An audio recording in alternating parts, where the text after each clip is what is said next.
इस वक्त रात के लगभग 11 बज रहे हैं। भरी सर्दियां हैं। कड़ाके की सर्दियों में इन दिनों आस्था संगम में गोते लगा रही है।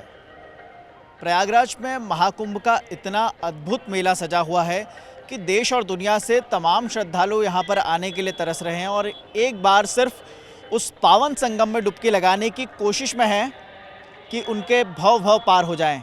मेरे साथ नितेश हैं। नितेश, सबसे पहले तो महाकुंभ में कैसे आया जाए इस पर बातचीत करेंगे, मगर उससे पहले ज़रा महाकुंभ का इतना ज़्यादा लोगों में क्रेज़ है कि वो आना चाहते हैं, क्यों आना चाहिए महाकुंभ में लोगों को? सनातन क्या है, इसकी आत्मा क्या है, अखंड भारत क्या है और अखंड भारत का सपना क्या है, अगर इसको समझना है तो महाकुंभ में आना होगा। समय निकालिए, प्रयागराज आइए और महाकुंभ के किसी भी कोने से खड़े होकर पूरे दृश्य को देखिए। आपको सब कुछ, समग्र भारत एक दृश्य में नजर आएगा। ये ऐसा पर्व है, ये ऐसा मौका है जो भारत में मुझे नहीं लगता है कि पहले कभी आया था, ना आगे आएगा। ये ऐसा मौका है जब सारी संस्कृति एक साथ एक सिमट कर गंगा के किनारे पर सज गई है, लोगों के स्वागत के लिए, लोगों के आगमन का इंतज़ार कर रही है।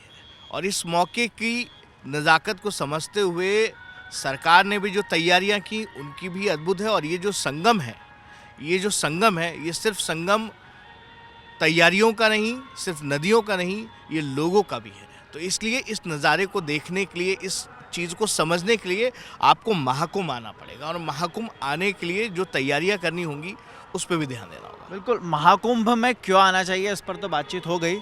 अब ये समझते हैं कि ज़रा महाकुंभ में लोग आएँ कैसे, क्योंकि लोगों के मन में बहुत बड़े सारे सवाल हैं कि हम प्रयागराज कैसे पहुँचे। मान लीजिए कि वो रेल माध्यम से वो प्रयागराज आ गए, उसके बाद वो ट्रेन से उतरने के बाद प्रयागराज में महाकुंभ तक कैसे आ सकते हैं? देखिए, इस बार अनुमान लगाया जा रहा है कि 5 करोड़ से ज़्यादा लोग महाकुंभ में शामिल होने के लिए आएगी और इसके लिए सरकार ने पूरी कमर कसी हुई है।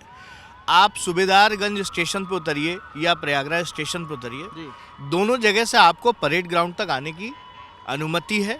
आप किसी भी साधन से वहाँ पहुँच सकते हैं। वहाँ पर जब आप पहुँचेंगे तो वहाँ पर सरकार की बसें लाइन से लगी हुई हैं और वो हर उम्र के हिसाब से दिव्यांगों के लिए, बुजुर्गों की नज़ाकत को समझते हुए सारी तैयारियां हैं। वहाँ पे आप उन बसों पे सवार होइए और महाकुंभ के प्रांगण तक पहुँच जाइए। बहुत आसान है, जो तस्वीर आपको दिखाई दे रही होगी, बहुत सारे लोग हैं तो उसके हिसाब से तैयारियां भी हैं। आपको यहाँ पे किसी चीज़ की कमी नहीं मिलेगी। यहाँ पे सुरक्षा के भी ज़बरदस्त इंतज़ाम, हम लोग सुबह से घूम रहे हैं और सुबह से हमने देखा सुरक्षा के भी ज़बरदस्त इंतज़ाम है। सड़कों पर सफाई के बहुत इंतज़ाम है।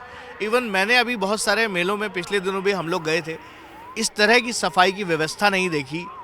हर कोने पर आपको सफाई कर्मियों का एक झुंड दिख जाएगा जो हाथों में झाड़ू लिए आपको दिखाई देगा और थोड़ी थोड़ी देर में वहाँ के कूड़े और कचरे और जो भी लोगों के आने जाने की वजह से जो थोड़ी बहुत चीज़ें आ रही हैं उनको साफ़ करना है।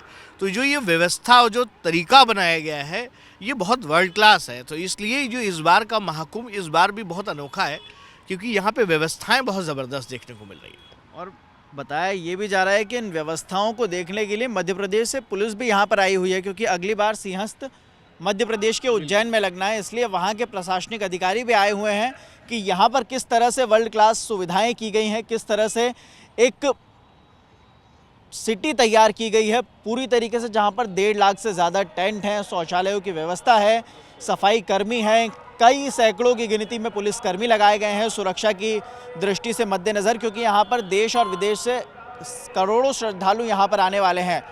26 फरवरी तक आस्था का समागम सजा हुआ है। सभी रिपोर्ट हम आप तक पहुँचाएंगे, तब तक हमारे साथ बने रहिए।